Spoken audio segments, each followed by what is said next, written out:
Assalamualaikum warahmatullahi wabarakatuh. Pada pertemuan yang lalu kita telah membahas tentang ciri-ciri makhluk hidup, yaitu bernapas. Pada pertemuan kali ini kita lanjutkan dengan ciri-ciri yang berikutnya. Perlukan makanan atau nutrisi. Makhluk hidup memerlukan makanan sebagai input nutrisi yang diperlukan tubuh untuk memenuhi kebutuhan energi, meregenerasi sel-sel tubuh, memelihara jaringan dan mempertahankan diri dari berbagai penyakit. Secara garis besar, makanan atau nutrisi dikelompokkan menjadi makronutrien dan mikronutrien.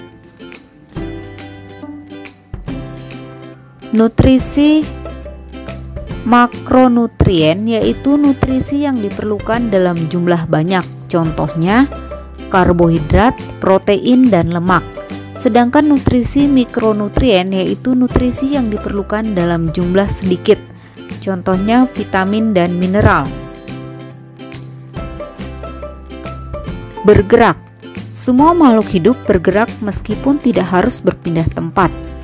Berdasarkan terjadinya, gerak dibedakan menjadi dua, yaitu gerak aktif dan gerak pasif. Gerak aktif adalah gerak yang terjadi karena otot-otot diperintahkan untuk bergerak. Contohnya gerak pada manusia dan hewan saat berjalan, makan, dan aktivitas lainnya. Gerak pasif. Gerak pasif adalah gerak yang terjadi karena respon terhadap rangsangan, umumnya terjadi pada tumbuhan. Gerak pada tumbuhan yang pertama, gerak endonom, merupakan gerak yang belum diketahui penyebabnya. Kedua, gerak higroskopis, merupakan gerak bagian tumbuhan yang timbul sebagai akibat dari perubahan kadar air dalam sel yang tidak merata. Yang ketiga, gerak esionom, merupakan gerak tumbuhan sebagai akibat adanya rangsangan dari luar tubuh. Gerak esionom dibedakan menjadi gerak tropisme, yaitu gerak sebagian tubuh tumbuhan yang arahnya dipengaruhi sumber rangsangan tumbuhan. Gerak taksis yaitu gerak seluruh tubuh tumbuhan yang arahnya dipengaruhi sumber rangsangan. Dan gerak nasti yaitu gerak tumbuhan yang tidak dipengaruhi oleh rangsangan. Ciri-ciri makhluk hidup yang berikutnya adalah peka terhadap rangsangan. Peka terhadap rangsangan adalah kecenderungan makhluk hidup menanggapi rangsang dari luar berupa sentuhan, cahaya, bau, rasa, dan rangsangan lainnya. Contohnya adalah tumbuhan putri malu yang mengunculkan daunnya ketika disentuh. Ciri berikutnya dari makhluk hidup adalah tumbuh dan berkembang. Semua makhluk hidup mengalami proses tumbuh dan berkembang. Pertumbuhan adalah perubahan ukuran, misalnya panjang, massa, dan volume. Pertumbuhan dapat diukur secara kuantitatif dan bersifat irreversibel atau tidak dapat kembali seperti semula. Perkembangan adalah proses menuju kedewasaan. Perkembangan hanya dapat diukur secara kualitatif. Berkembang biak. Semua makhluk hidup memiliki naluri untuk menghasilkan keturunan dengan tujuan menjaga kelestarian spesiesnya. Tujuan tersebut dilakukan melalui proses berkembang biak atau bereproduksi. Perkembangbiakan yang dilakukan hewan dan tumbuhan.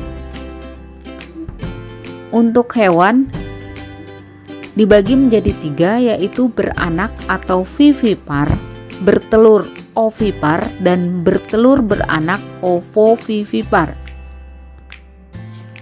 Sedangkan perkembangbiakan tumbuhan dibedakan menjadi kawin atau generatif, yaitu perkembangbiakan melalui proses penyerbukan pada serbuk sari dan putik bunga, lalu terbentuklah buah sebagai cadangan makanan dan biji sebagai alat perkembangbiakan. tak kawin atau vegetatif, yaitu perkembangbiakan yang tidak melalui proses pembuahan. Mengeluarkan zat sisa. Setiap makhluk hidup melakukan proses metabolisme dalam menjaga kelangsungan hidupnya. Dalam proses tersebut akan terbentuk zat sisa yang harus dikeluarkan melalui proses pengeluaran zat sisa atau ekskresi. Beradaptasi. Makhluk hidup memiliki kemampuan beradaptasi, yaitu kemampuan atau tindakan untuk menyesuaikan diri dengan lingkungannya. Antara lain sebagai berikut. Yang pertama, adaptasi morfologi, yaitu penyesuaian bentuk dan struktur tubuh luar terhadap lingkungan untuk bertahan hidup di habitatnya.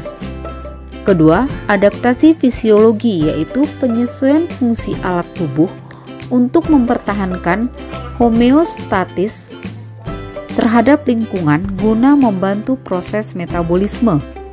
Yang ketiga, adaptasi tingkah laku, yaitu penyesuaian bentuk tingkah laku makhluk hidup terhadap lingkungan untuk menjaga kelangsungan hidupnya. Demikian penjelasan tentang ciri-ciri makhluk hidup. Semoga bermanfaat. Assalamualaikum warahmatullahi wabarakatuh.